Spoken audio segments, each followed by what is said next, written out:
Lahat ng departamento, lahat ng bureau, pinasisipot ninyo eh. Bakit pa pinag-uusapan na ang budget mismo ng Kamara, ba't walang committee hearing na na mapapanood namin? O kaya nga po kayo doon poprotesta sa Office of the President, di ba? Sabi ho ninyo, bakit to? Bakit may parliamentary courtesy dito? Ba't may ganito? Dapat magtanong kami. So siguro kami ngayon na taong bayan, tatanong din, bakit ho sa Makabayan Block hindi kayo mag-invoke ng ibasura natin tong time-honored tradition o parliamentary courtesy at tumawag kayo ng committee hearing sa budget mismo ng Kamara? Sabi nga po ninyo, public office is a public trust, no? And then pag pinag-uusapan natin ang budget, kinakailangan talaga suriin natin yan lahat. Hindi hubat sa nagdaang pong mga budget deliberation din, gawin ko itong halimbawa, para po sa budget ng House of Representatives, 2023 budget, no? Sa NEP, 16 billion lamang. Paglabas po ng GAA, 28 billion na. 11.6 billion ang naidagdag. 2023 ha. 2024 sa NEP, 16.5 billion lang. Paglabas ng GAA, 28 billion na. 12.1 billion, 73% ang in-increase. Tanong namin dito, kailan pa po nagkaroon ng open public hearing para pag-usapan po ang budget ng Kamara? Yeah, actually yan, kasama yan sa dinidiscuss kapag deliberation ng budget. So nagkakaroon ng portion kung saan dyan ay... Kailan pa po ito? Kailan pa po ito pinag-usapan in open hearing at who defend the budget of the House? Ang nagde-defend po niyan ay member of the House din. Kasama siya doon sa plenary deliberation. Pero wala ito sa committee, ma'am? Wala ito sa committee? Sa committee, wala po sa committee. Oo. Bakit wala sa committee, ma'am? Bakit wala sa committee? Considering, ma'am, Madam Chair, na lahat ng departamento, lahat ng bureau, pinasisipot ninyo bakit pa pinag-uusapan na ang budget mismo ng Kamara, ba't walang committee hearing na na mapapanood namin?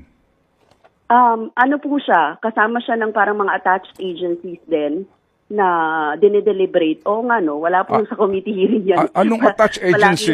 Anong attached agency? The House is one sole independent entity. Paano attached agency? Saan to naka-attach? Sa legislature, dalawa lang naman sila Senate and the House. Oo. But usually, nakalagay siya sa sa plenary deliberations nilalagay. Hindi pero wala sa committee. Wala sa committee, oo. But is that appropriate? Actually, that has been tradition. Yun. Doon tayo pupunta. Ito yung time-honored tradition. Di ba, ma'am? Ang tawag doon, time-honored tradition po ba tawag doon? Oo, but we do not believe in it. Kami sa Makabayan, we question everything. Yes, ma'am.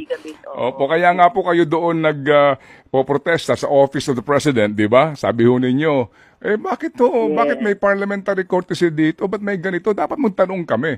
So siguro kami ngayon na taong bayan, tatanong din, bakit ho sa Makabayan Block hindi kayo mag-invoke ng ibasura natin tong time-honored tradition o parliamentary courtesy at tumawag kayo ng committee hearing sa budget mismo ng Kamara? Actually, pwede naman i-entertain yung suggestion na yan. I will ask, pwede kami mag-meeting ng Makabayan. Opo. O kaya po, mahirap itong gawin because you will be ostracized. Siyempre, kasama yun, kabahagi yun. Palagi naman kami ostracized. Hindi na kami bago doon, Ted. Ibig sabihin, kahit naman anong gawin namin, we're in the opposition. Kaya talaga yung Opo. Pero ma'am, just to stress the point, kayo mismo nagsasabi na walang imbitasyon ang Makabayan Block sa anumang committee hearing on the proposed budget of the House of Representatives. Oo, wala siya.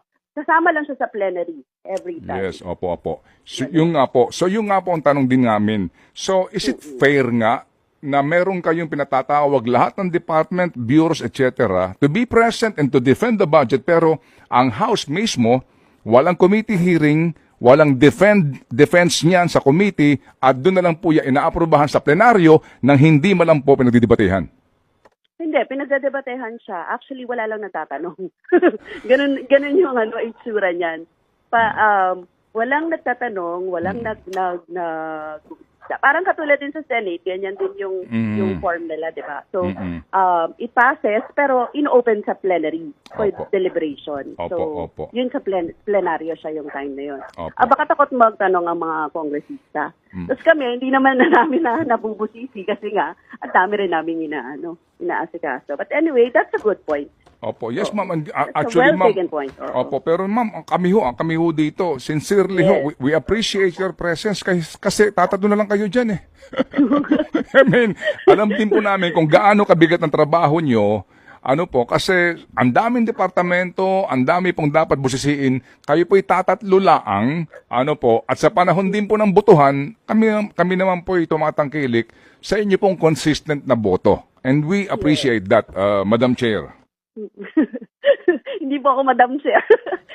At hindi ako magiging Madam Chair kasi minority ako. Yes, ma'am. Hindi po kasi dinadaan ko lang sa presiding officer na si Chacha. Okay. Third person po ako. Opo. Kung ako ang presiding chair, gagawin po kitang Madam Chair. Okay, sige. But I cannot do that. Okay. Anyway, sige po. So, imparting po, Ma'am Arlene, dito po, ang atin lang po, paano ho namin ito ngayon maintindihan? By next week po, plenary na po ito. Yes. Opo. So, na nga kami. Opo, so plenary. Grabe, ang daming dokumento. Yes, ma'am. Yes, ma'am. Mga ahensya. And sabi nga nila, ginusto mong maging miyembro niyan. So, yan ang mga kapalit yan. Di ho ba, ha? So, ngayon pong aming katanungan, ma'am, ito po lang naman po tanong and we will respect kung ano pong inyong sagot dito. So, do we expect the members of the Makabayan to also scrutinize the budget of the House?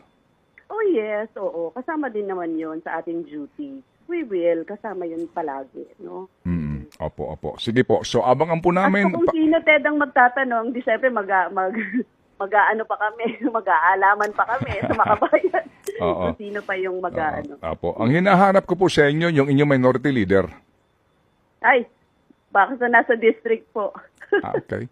Paano naging district? Party list siya. True. Sige. So true because we are True FM. Ma'am, thank you very much po.